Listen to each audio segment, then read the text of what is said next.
Quite a lot of people have phobias of insects and spiders. Why do you think that is?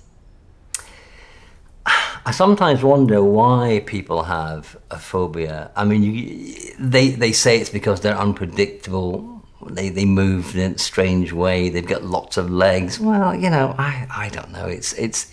I think it's passed on. I think if you're a kid growing up, you have a fascination with the thing around, all the animals around you. And I think adults sometimes pass their fears on by going, "Ooh, what's that? Ooh, spider."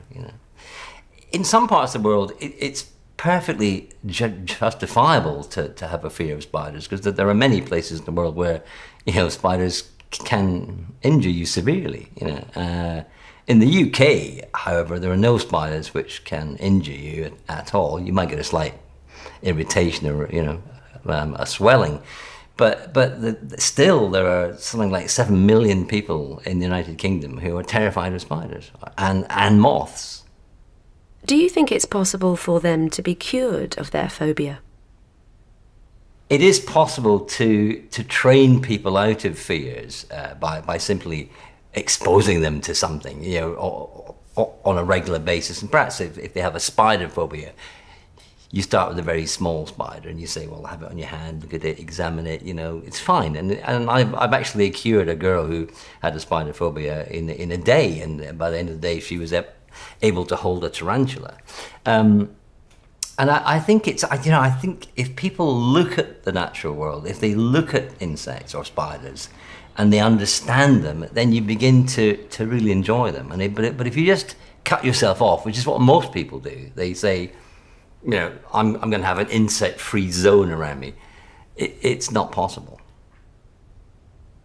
I'm assuming you're not afraid of any insects or spiders, but have you ever been in a situation where you were genuinely frightened of an animal?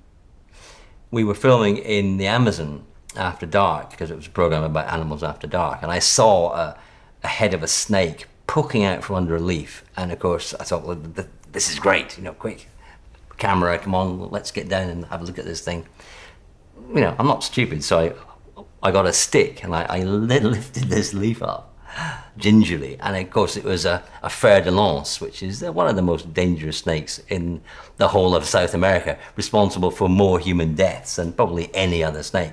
And as I lifted it up, it sort of looked at me, and they don't like head torches, so I'm wearing a head torch shining right in its face.